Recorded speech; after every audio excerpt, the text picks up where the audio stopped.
लेबेंसराम एक जर्मन भाषा का शब्द है जिसका अर्थ लिविंग प्लेस या वासयोग्य क्षेत्र होता है। लेबेंसाम की जर्मन अवधारणा में बसने वाले उपनिवेशवाद की नीतियां और प्रथाएं शामिल हैं जो जर्मनी में 1890 ईस्वी से 1940 ईस्वी के दशक तक फैली हुई थीं।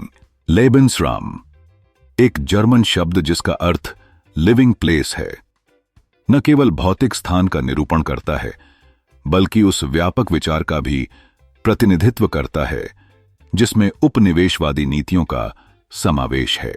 रैटजेल के लिए लेबेंसराम मौलिक महत्व का था जब वैज्ञानिक जीवन की स्थानिक विशेषताओं को समझना चाहता था, क्योंकि जीवन को इसकी स्थानिक आवश्यकताओं से अलग नहीं किया जा सकता है। रैटजेल के अपने शब्दों में जीवन के नए रूप को अस्तित्व में आने के लिए स्थान की आवश्यकता होती है और इसकी विशेषताओं को स्थापित करने और पारित करने के लिए और अधिक स्थान की आवश्यकता होती है। रैटजेल के लिए वही कानून जो जैविक भेदभाव को नियंत्रित करते थे, मानव समाज और राज्यों के भेदभाव को नियंत्रित करते थे। 1890 से 1940 के बीच जब यूरोप में विभिन्न साम्राज्य शक्तियां अपना विस्तार कर रही थीं, तब लेबेंसराम ने जर्मन भौगोलिक और स्थापत्य सोच में एक महत्वपूर्ण भूमिका निभाई। रैटजेल की दृष्टि में यह विचार मूलभूत था क्योंकि वह मानते थे कि जीवन अपने परिवेश के बिना अधूरा है। जीवन के नए रूप के अस्तित्व के लिए स्थान की आवश्यकता होती है। उनके अध्ययन का यह मूल मंत्र था। 19वीं सदी के सामाजिक विज्ञान में जनसंख्या वृद्धि और उसके दुष्प्रभावों पर ध्यान केंद्रित करना आवश्यक समझा जाता था। चार्ल्स डार्विन की on the origin of species जैसे शोध कार्यों ने जर्मन भौगोलिक विचार को प्रभावित किया।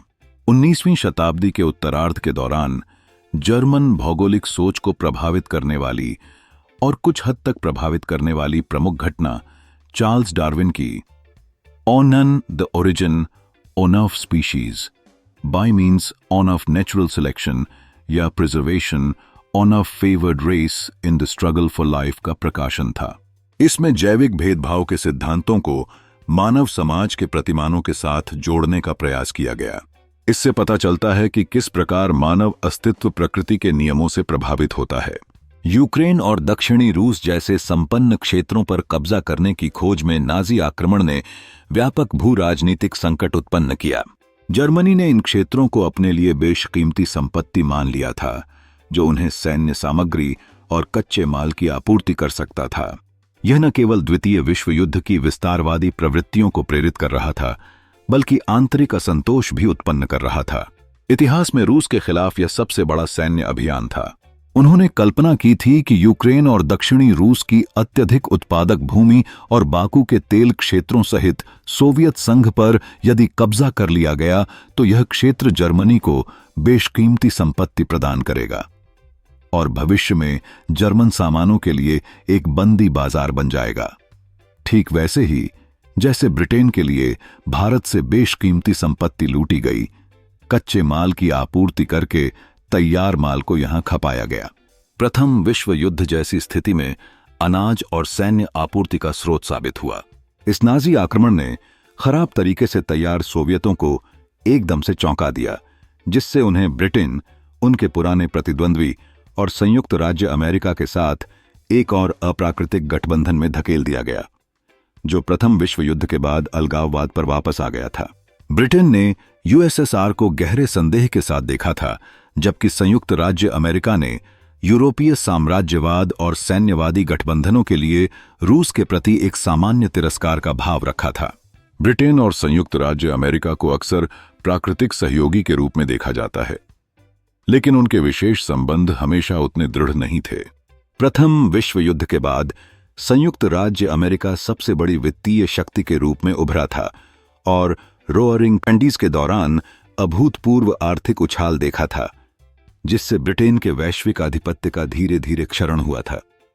अमेरिकी सैन्य रणनीतिकारों ने ब्रिटेन के साथ युद्ध की संभावना पर भी विचार किया था और 1920 ईस्वी के दशक के अंत में वॉर प्लान रेड नामक एक योजना तैयार की थी, जिसका वर्गीकृत खाका तब दुनिया में सबसे संवेदनशील माना जाता था। गठबंधन के 3 नेता, सोवियत तानाशाह जोसेफ स्टालिन, ब्रिटिश प्रधानमंत्री विंस्टन चर्चिल और अमेरिकी राष्ट्रपति फ्रैंकलिन डी रूजवेल्ट एक दूसरे से बहुत अलग थे। स्टालिन अपने लाखों नागरिकों की बेरहमी से हत्या करने के लिए जाने जाते थे। चर्चिल एक तेजतर्रार, सिगार प्रेमी अभिजात और ब्रिटिश साम्राज्य के कट्टर समर्थक थे, और रूजवेल्ट यूरोपीय साम्राज्यवाद के प्रति अपने विरोध के लिए जाने जाते थे। ब्रिटेन, रूस, संयुक्त राज्य अमेरिका के बीच के रणनीतिक गठबंधनों का निर्माण जटिल था। जबकि तीनों ने नाजी आक्रमण का सामना करने के लिए सहयोग किया, उनका इतिहास एक दूसरे के प्रति सावधानी भरा था। चर्चिल, रूजवेल्ट और स्टालिन के बीच की वार्ताएं इस जटिलता को उजागर करती हैं। तीनों के दृष्टिकोण में मौलिक अंतर था, जो विभिन्न ऐतिहासिक पृष्ठभूमियों और राजनीतिक जरूरतों से उपजा था। गठबंधन के तीन नेता, सोवियत तानाशाह जोसेफ स्टालिन, ब्रिटिश प्रधानमंत्री विंस्टन चर्चिल और अमेरिकी राष्ट्रपति फ्रैंकलिन डी रूजवेल्ट, एक दूसरे से बहुत अलग थे। स्टालिन अपने लाखों नागरिकों की बेरहमी से हत्या करने के लिए जाने जाते थे। चर्चिल एक तेजतर्रार, सिगार प्रेमी अभिजात्य और ब्रिटिश साम्राज्य के कट्टर समर्थक थे, और अमेरिकी रूजवेल्ट यूरोपीय साम्राज्यवाद के प्रति अपने विरोध के लिए जाने जाते थे। जबकि यूरेशियन महाद्वीप का पश्चिमी कोना उथल पुथल का सामना कर रहा था, वहीं दूसरी तरफ जापान भी महामंदी से त्रस्त था। आर्थिक उथल पुथल के दौरान यह विचार कि जापान दूसरों की भूमि पर विजय प्राप्त करके उसकी आर्थिक समस्याओं का समाधान किया जा सकता है और हिटलर के लेबेंसराम की तरह अधिक रहने की जगह बनाकर अपनी समस्याओं को हल कर सकता है, प्रचलन में आ गया था। वास्तव में इसकी शुरुआत 1910 ईस्वी में जापान द्वारा कोरिया पर धमकाने और कब्जा करने से बहुत पहले ही हो गई थी। इसके बाद 1931 ईस्वी में मंचूरिया, उत्तर पूर्वी चीन पर आक्रमण हुआ और फिर 1937 ईस्वी में चीन पर क्रूर हमला हुआ। चीन की राजधानी में दबी हुई चीखें और सन्नाटे ने यह दर्शाया कि युद्ध का यह सिलसिला केवल शक्ति की भूख के लिए नहीं, बल्कि मानवता की नींव को हिलाने के लिए था। उस समय चीन की राजधानी नानजिंग में 3 लाख लोगों की हत्या कर दी गई और हजारों महिलाओं के साथ बलात्कार किया गया। चीन में नानजिंग की जापानियों द्वारा की गई बर्बरता ने एशियाई भूभाग में भयावहता का एक नया अध्याय खोला। 1940 ईस्वी में फ्रांस के पतन के बाद जापान ने इंडो चीन, लाओस, कंबोडिया और वियतनाम की फ्रांसीसी कॉलोनी पर कब्जा कर लिया और जर्मनी और इटली के साथ 3 तरफा सैन्य गठबंधन में शामिल हो गया, जिसे एक्सिस के नाम से जाना जाता है। 1940 ईस्वी में फ्रांस के पतन के बाद जापान ने इंडो चीन की फ्रांसीसी कॉलोनी पर कब्जा कर लिया और जर्मनी तथा इटली के साथ मिलकर एक सैन्य गठबंधन का निर्माण किया, जिसे एक्सिस कहा गया।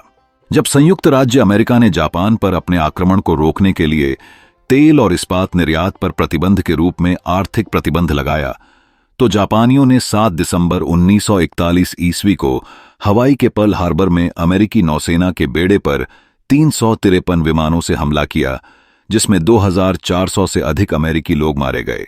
इस आक्रमण से पहले तक अमेरिकी जनता संघर्ष से बाहर रहने के ही पक्ष में थी, लेकिन रातों रात यह दृष्टिकोण बदल गया। इस प्रकार जब जापान ने पर्ल हार्बर पर हमला किया, इसके बाद ही जापान के खिलाफ अमेरिका का युद्ध में कदम रखना हुआ। रूजवेल्ट ने अपने प्रसिद्ध भाषण में इस हमले को एक ऐसी तारीख बताया जो बदनामी के तौर पर याद की जाएगी और जापान के खिलाफ युद्ध की घोषणा की। चर्चिल अमेरिका को युद्ध में शामिल होते देखना चाहते थे, लेकिन वे बहुत खुश थे क्योंकि उन्हें पता था कि यह एक गेम चेंजर था। यहां से युद्ध वास्तविक अर्थों में विश्व युद्ध बन गया। यूरोप के समुद्र तटों से लेकर उत्तरी अफ्रीका और मध्य पूर्व के रेगिस्तानों तक, और बर्मा और मलाया के जंगलों से लेकर सुदूर प्रशांत द्वीपों तक, दुनिया के सभी कोनों में भीषण युद्ध छिड़े। आइए अब हम जानें कि भारत युद्ध में कैसे शामिल हुआ। भारत और युद्ध।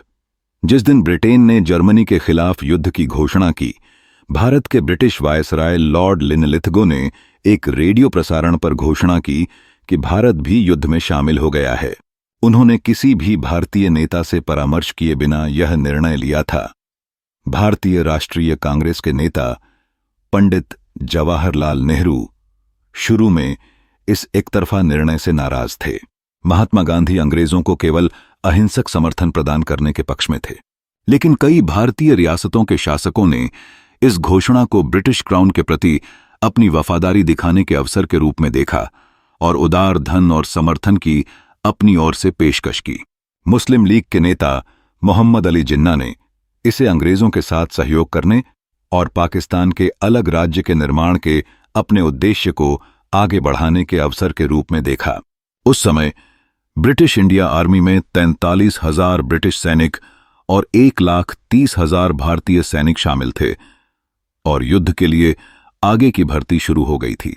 ब्रिटिश अधिकारियों ने पहले विश्व युद्ध के दौरान अभ्यास किया था, जब 10 लाख से अधिक भारतीयों को युद्ध लड़ने हेतु भर्ती किया गया था। हालांकि इस बार भारत में माहौल अस्थिर था। जब भारतीय सैनिकों की भर्ती चल रही थी, ऊधम सिंह नामक एक सिख क्रांतिकारी ने मार्च 1940 ईस्वी में लंदन के मध्य में माइकल ओडायर की गोली मारकर हत्या कर दी। ओडायर पंजाब के पूर्व लेफ्टिनेंट गवर्नर थे, जिन्होंने अमृतसर शहर में 1919 ईस्वी के जलियांवाला बाग हत्याकांड का समर्थन किया था।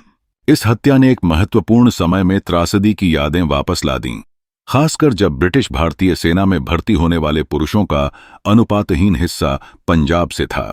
फिर भी ब्रिटिश अधिकारियों ने मीडिया पर प्रतिबंध लगाकर ऊधम सिंह को एक पागल के रूप में चित्रित किया और भारत में इस खबर को फैलने से रोकने में कामयाबी हासिल की। भर्ती के प्रयास सावधानी से जारी रहे और ब्रिटिश भारतीय सेना अंततः 25 लाख सैनिक 2.5 मिलियन लोगों तक पहुंच गई, जिसमें लगभग 10 लाख तो पंजाबी सैनिक थे। इसे इतिहास की सबसे बड़ी स्वयंसेवी सेना के रूप में मान्यता दी गई। 1940 ईस्वी में जर्मन सेना के हाथों फ्रांस के पतन ने भारत तक अनिश्चितता की लहरें फैला दीं, जहां लोगों ने अनुमान लगाया कि ब्रिटेन भी उसी रास्ते पर चलेगा, जिससे भारत में अराजकता और दंगे होंगे। महात्मा गांधी को जनता की घबराहट को शांत करने के लिए अपना एक बयान जारी करना पड़ा। महात्मा गांधी के अहिंसा के दृष्टिकोण का विरोध करने के कारण भारतीय राष्ट्रीय कांग्रेस के अध्यक्ष पद से इस्तीफा देने वाले उग्र नेता सुभाष चंद्र बोस जर्मनी की सैन्य क्षमताओं से चकित थे। बोस ब्रिटिश कैद से बाहर निकले और भारतीय सीमा पार कर काबुल और वहां से मास्को पहुंचे और अंत में जर्मनी में प्रवेश किया। उन्होंने कई नाजी नेताओं से मुलाकात की,